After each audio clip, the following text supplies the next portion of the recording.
Hey, Alexus, Love Beauties and Flawless Man. Welcome back to another podcast episode. We're going to have a raw and uncut conversation. Explain, man, I just can't stop sinning.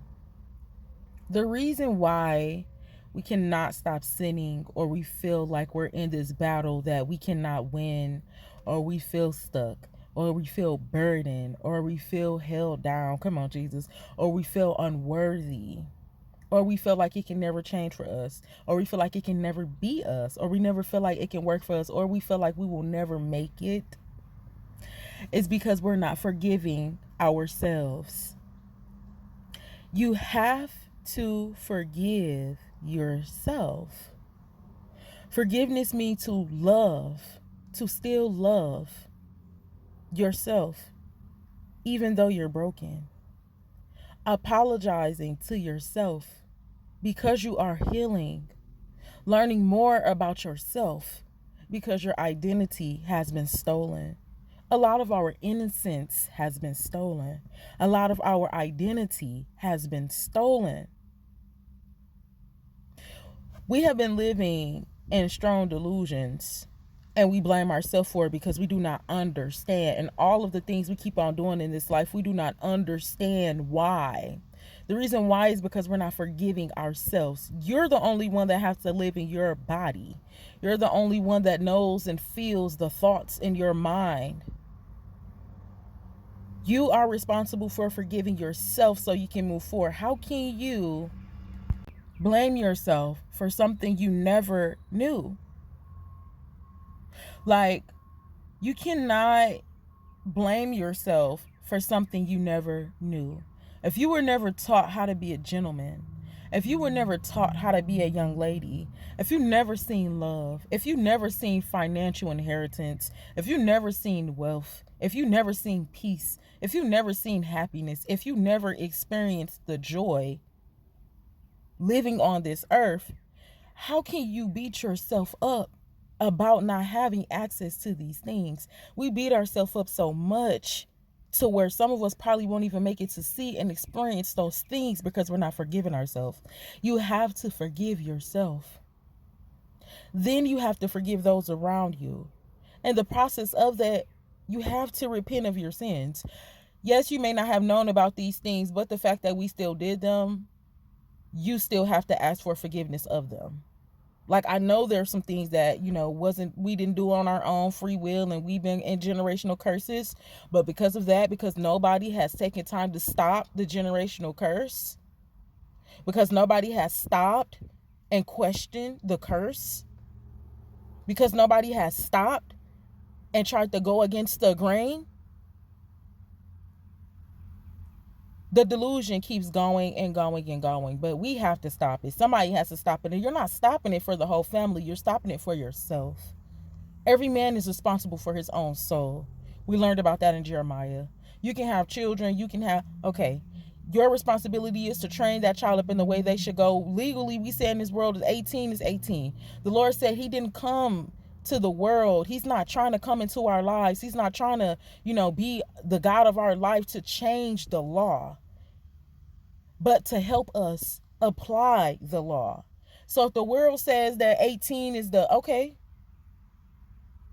so God's purpose in that is helping you to train that child up in the way they should go until 18.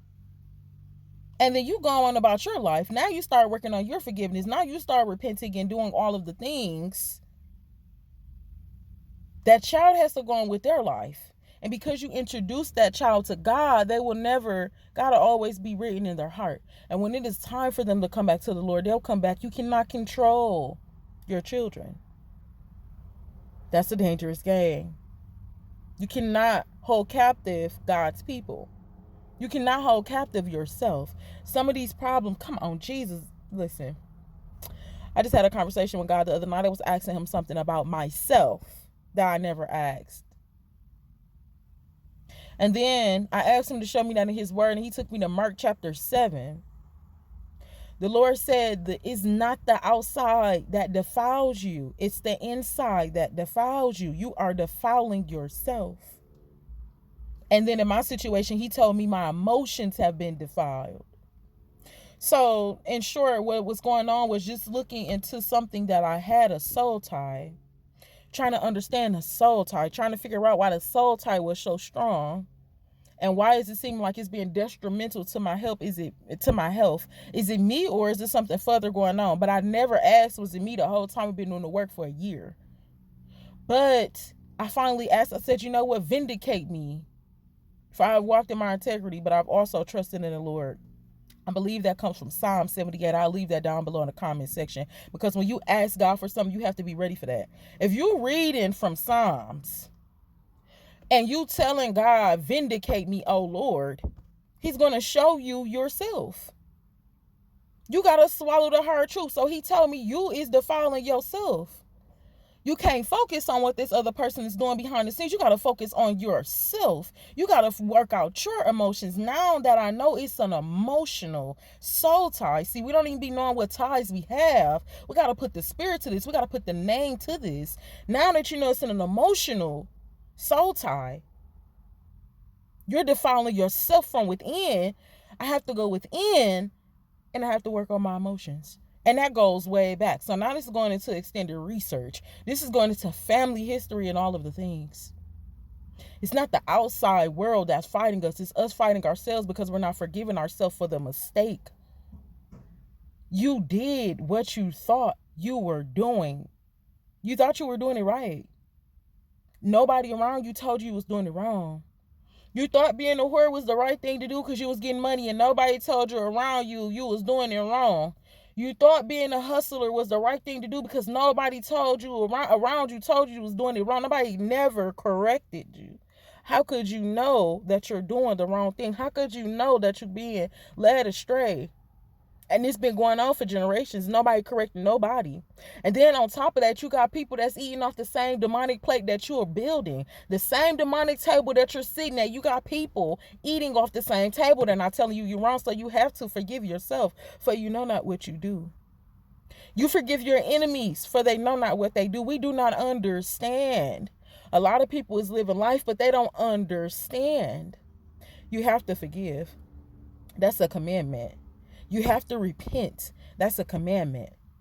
A lot of people, it is not going to be about, God already told us in Revelation chapter 21, it's not because you did good charity, you went to church on Sunday. It doesn't matter about going to church on Sunday. I'm so tired of people talking about going to church on Sunday. Jesus, have mercy. It's not just about going to church on Sunday. It's about your heart. It's about the way you really feel towards people. Do you love yourself? Do you love God? It's about your fruit. It's about your heart. God already said He don't care about that charity. You get your reward here on earth. God even said He clap it up for you. Yep, you did a good job. I sent you a charitable service, but you suffered the spirit of Jezebel. You were controlling people. You were manipulating people. You never did your extended research, is why the Lord said He's upset with His men and women being whores in Jeremiah. Because they're not doing their extended research. They're not forgiving themselves. People do not believe. So we're chasing and we're fighting the things and we're further damaging ourselves. Alexus, Love, Beauties, and Flawless Man. You have to forgive yourself. This is why you keep feeling like you're just going in the same circle and you keep on sinning. Listen, we were born sinners, okay? We're going to die sinners because that's the way the Lord said it's going to be. But there's always a but, because the Lord has a way out. He said no man is tempted and does not have a way out. He understands how farther this is, how deep this is. You have a way out. You just got to go against the grain. You just got to be fearless and be strong enough and trust God enough to just go against the grain. There's always a way out. We keep sinning because we don't love ourselves. We keep sinning because we're not forgiving ourselves. Forgive yourself. Be nice to yourself. Discipline yourself. Set boundaries for yourself. Respect yourself. Learn about yourself. Learn about your family history. One sin at a time. If you ever see that anywhere, know it came from here first. I've been saying that for almost 3 years, almost 4 years. God gave me that. We doing a lot with that. So if you ever see or hear that somewhere, I don't care how many one times at a one day at a time, whatever that. If you ever hear somebody say one sin at a time, that's ours. Focus on one sin at a time. This is a lifelong warfare. You are not about to wake up and be not a pedophile no more. You're not about to wake up and not be jealous no more. You're not about to wake up and not be envious no more. You're not about to wake up and not be a hater no more. You're not about to wake up and not be overweight no more unless you do the work. Faith without work is dead. You can believe that you're not, but you cause a strong delusion when you don't apply. If you ever hear this word, this is our word. Pray and apply, lock in and focus. If you do not pray and apply these things to your life, if you don't lock in and focus on these things, you're going to be the same person and you're going to feel like you keep on sitting there, you're not going nowhere, you're going to crash out. Focus on one sin at a time. This is why I kept getting baptized and feel like it wasn't working, because why I keep getting baptized and I'm doing the same thing on 10 times that, because it's a daily warfare. You have to focus on one sin at a time. You have to conquer that sin, discipline that sin, get rid of that sin, change your perspective, and then all of the new things, all of the new fruit, all of the new blessings will be added unto you. Alexus Love Beauties and Flawless Man, I encourage you to do your extended research on yourself. Be sure to go through the channel, look at some titles of some things. We talk about some things. We talk about forgiveness. That was something that I was struggling with, but I'm forgiving myself each and every day more and more. I'm loving myself because I'm all I have. At the end of the day, it doesn't matter who's around. You're all that you have. You only have your own 2 feet that you have to stand up on. Nobody is ever going to be able to operate you. So you have to love yourself. You have to forgive yourself. Look yourself in the mirror and say, I forgive you. It's okay. You have to baby yourself. You have to. It's okay. I did it already. It's already done. We be holding on so tight to it because we haven't forgiven ourselves about it. We already did it. We was already a hustler. We was already in the streets. We was already a whore. It's already done. I forgive you for that. Now let's work on being a wife and a business owner. Forgive yourself, change your perspective, keep God first, do your extended research. And our message of the year, I don't care what's going on in nobody else's life. The fact that we on this channel, we keep showing up trying to learn, be fruitful and multiply. You mind your business and stay in your office and don't let nothing stop you. I love you. God bless you. And I will talk to you in the next podcast episode. Mwah.